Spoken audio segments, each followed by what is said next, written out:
তাকেই বলি আপনারা একটা মতামত জানাবেন, ঠিক হয়েছে কিনা, টাকাটা যে দিছে এটা ঠিক হয়েছে কিনা অবশ্যই জানাবেন। আসসালামু আলাইকুম রহমতুল্লাহ বারাকাতু। তো আমার হাতে 50টা টাকা দেখতে পাচ্ছেন, এই 50 টাকা নিয়ে কথা বলবো। আমি যেহেতু একটা ছোটখাটো ব্যবসা করি আপনারা জানেন, এবং আমি করি বা যে কোনো ব্যবসায় হোক, যে কোনো দোকানদার হোক, আর কাস্টমারে কিভাবে এই কাজটা করতে পারে আপনারা অবশ্যই জানাবেন। 50 টাকা দিয়ে সে একটা বড়া খেয়ে 40 টাকা ফেরত নেবে বা 5টা বড়াই নিবে, কিন্তু এই ছেঁড়া টাকাটা কিভাবে দেয় একটা কাস্টমারকে, একটা কাস্টমারের দোকানদারে? এটা কেমনে সম্ভব? কেমনে সম্ভব? তার ভিতরে তো মনের ভিতরে একটু হলো দুর্বলতা থাকা দরকার, একটু হলো ভয়ে, মানে কি কমো, মানে আল্লাহ দেখতেছে, কেউ না দেখলে আল্লাহ দেখতেছে, এই ছেঁড়া টাকাটা কি দেওয়া সম্ভব? টাকা না থাকলে তিনি বলবে ভাই টাকা নাই, আমি খাইতে চাই, আমার ইচ্ছুক। আমি আমার দোকানের কাস্টমার যারা আছে আমি তাদেরকে বলি, আল্লাহ আমাকে মন দিয়েছে, 500 টাকা দেয়, একজন 1000 টাকা দেয়। কারণ এরকম টুকটাক সমস্যা থাকে, মানে ওটি চালান যায়। আর এটা তো না চালানোর মতো। আপনারা অবশ্যই জানাবেন এই টাকাটা যে দিছে এটা ঠিক কি না।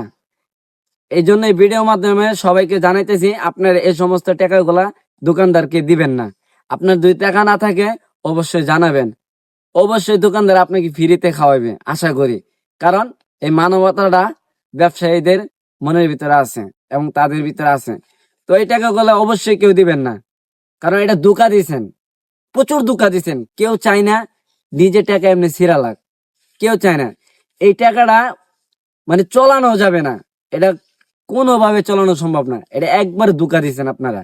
যে পরিমাণ ধোঁকা দিয়েছেন, হয়তো মানুষের মনে আঘাত দিয়েছেন, কিন্তু 50 টাকা টাকা না, এটা কোনো টাকা মনে করি না আমার কাছে। কারণ আল্লাহ দিয়েছে আমাকে যতটুকু। তারপরে ভিডিওটা দেওয়ার উদ্দেশ্য হচ্ছে সতর্ক করা। এই সমস্ত টাকা দিবে না। 500 টাকার নোট আসে, আপনি 200 টাকার নোট আসে, কোন রকম টুকটাক টেপ টেপ লাগানো থাকে, চালানো যায়, কিন্তু এটা তো চালানোর তো সিস্টেম নাই। তো এখন এই টাকাটা কি করতে হবে? এই সিরা ছাড়া আর কিচ্ছু করার নাই। দেখছেন, এই সিরা ছাড়া কিচ্ছু করার দরকার নাই, কিচ্ছু করা যাবে না। মানে কি পরিমাণ আপনারা ধোঁকা দিছেন। তো যে দিয়েছেন তাকেই বলি আপনারা একটা মতামত জানাবেন, ঠিক হয়েছে কিনা, টাকাটা যে দিছে এটা ঠিক হয়েছে কিনা অবশ্যই জানাবেন।